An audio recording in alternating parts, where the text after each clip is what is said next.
Welcome friends. Baakiyalakshmi serial இன்னைக்கு எபிசோட்ல வரக்கூடிய சுவாரஸ்யமான சீன்ஸ் பத்தி பார்க்கலாம். இனியா இப்போ அவங்க ஸ்கூல் ஃபங்க்ஷன்ல பேசுறாங்க. நான் ஸ்டார்டிங்ல ஆவரேஜா படிக்கிற ஸ்டூடெண்டா தான் இருந்தேன். ஆனா இன்னைக்கு ஸ்கூலே பாராட்டுற அளவுக்கு பெஸ்ட் ஸ்டூடெண்டா மாறி இருக்கிறேன் அப்படின்னு சொல்றாங்க. இதுக்கு காரணம் என்னோட அம்மா தான் படிப்புனா எவ்வளவு ஒரு பொண்ணுக்கு முக்கியம் அப்படின்னு என்ன சொல்லி சொல்லி அதோட சீரியஸ்னஸ் எனக்கு புரிய வச்சாங்க அப்படின்னு சொல்றாங்க. நானும் அம்மாவும் பேச ஆரம்பிச்சோம்னா அது கடைசியா படிப்புல போய் தான் முடியும் அப்படின்னு சொல்றாங்க. எங்க வீட்டுல எவ்வளவோ பெரிய இஷ்யூலாம் வந்திருக்கு. அந்த நேரத்துல கூட என்னோட அம்மா ரொம்ப தைரியமா என் பக்கத்துல சிரிச்சுக்கிட்டே நின்னாங்க அப்படின்னு சொல்றாங்க. முன்னாடிலாம் என்னோட அம்மாவை இந்த ஸ்கூலுக்கு கூட்டிட்டு வர்றதுக்கே எனக்கு ரொம்ப தயக்கமா இருக்கும். ஏன்னா அவங்களுக்கு சரியா யார்ட்டையும் பேச தெரியாது, பழக தெரியாதுன்னு நினைச்சு அவங்கள நான் ரொம்ப ஹர்ட் பண்ணிருக்கிறேன், சாரிமா அப்படின்னு சொல்றாங்க இனியா. ஆனா இப்போ எங்க அம்மாவுக்கு 40 வயசுக்கு மேல இருக்கும். இப்பவும் புது புது விஷயங்களை கத்துட்டு இருக்கிறாங்க அப்படின்னு சொல்றாங்க.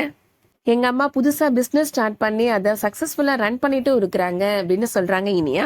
ஒரு விஷயத்த என்கிட்ட செய்யின்னு சொல்றதை விட அதை அவங்க செஞ்சு காமிக்கிறாங்க. உண்மையிலே என்னோட அம்மா தான் எனக்கு மிகப்பெரிய இன்ஸ்பிரேஷன் அப்படின்னு சொல்றாங்க இனியா.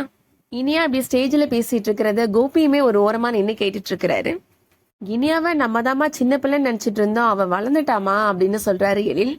ஃபங்க்ஷன் முடிஞ்சதும் இனியா அவங்களுக்கு வாங்கின மெடலை இப்போ பாக்கியா கழுத்துல போட்டு விடுறாங்க. இது உன்னோட கழுத்துல தான் இருக்கணும் அப்படின்னு சொல்லிட்டு பாக்கியா மறுபடியும் இனியாவுக்கே போட்டு விட்டுறாங்க.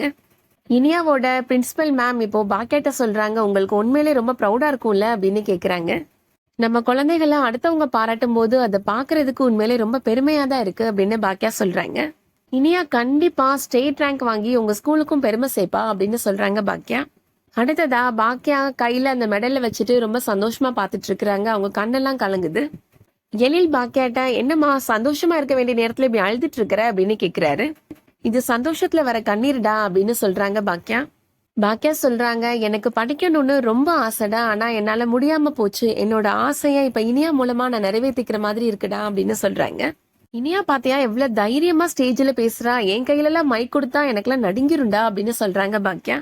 இனியாவனால உனக்கு இன்னைக்கு ரொம்ப பெருமை இல்லம்மா, ஆனா நான் தான் உன்னை பெருமைப்படுற மாதிரி எதுவுமே பண்ணலமா அப்படின்னு எழில் ஃபீல் பண்ணி பேசுறாரு. நீ ஒரு படம் பண்ணிருக்கிற எழில், உன்னோட லட்சியத்தை விட்டு கொடுக்காம நீ இன்ன வரைக்கும் போராடிட்டு இருக்கிறடா அப்படின்னு சொல்றாங்க பாக்கியா. செலியனும் நம்மளை விட்டு ஒதுங்கி இருக்கிற மாதிரி தெரிஞ்சாலும் அவனும் ரொம்ப பாசமா தாண்டா இருக்கிறான். அவனோட பிசினஸ்ல அவன் நம்பர் 1 இருக்கிறான்டா அப்படின்னு சொல்றாங்க பாக்கியா. எனக்கு பிறந்த 3 குழந்தைகளும் தங்கம்டா அப்படின்னு சொல்றாங்க பாக்கியா. அடுத்ததா மயுவ ராதிகா ஸ்கூல்ல விடுறதுக்காக வராங்க. அங்க பார்த்தா கோபியோட கார் நிக்கிறத பாக்குறாங்க. இது கோபியோட கார் ஆச்சே அப்படின்னு பாத்துட்டு இருக்கிறாங்க.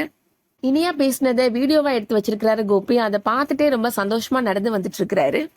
கோபி அப்படின்னு ராதிகாவோட சத்தம் கேட்ட உடனே பயந்து போய் திரும்பி பாக்குறாரு. இங்க எப்படி கோபி நீங்க வந்தீங்க அப்படின்னு கேக்குறாங்க ராதிகா.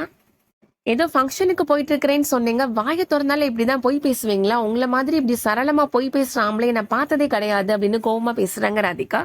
ராதிகா கத்துறது கேட்ட உடனே பக்கத்துல இருக்கிற பேரண்ட்ஸ் எல்லாம் அவங்களே பாத்துட்டு இருக்கிறாங்க. சத்தம் போடாத ராதிகா, இது இனியா படிக்கிற ஸ்கூல் அப்படின்னு சொல்றாரு கோபி.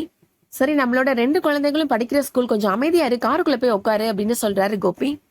ஒரு சந்தோஷமான மொமெண்ட்டை கூட என்ஜாய் பண்ணவே விட மாட்டேன்றா அப்படின்னு நினைச்சிட்டு கார்ல உட்கார்றாரு கோபி. மயுவ ஸ்கூல்ல டிராப் பண்ணணும்னு சொன்னதுக்கு நீங்க என்ன கோபி சொன்னீங்க அப்படின்னு கேக்குறாங்க ராதிகா.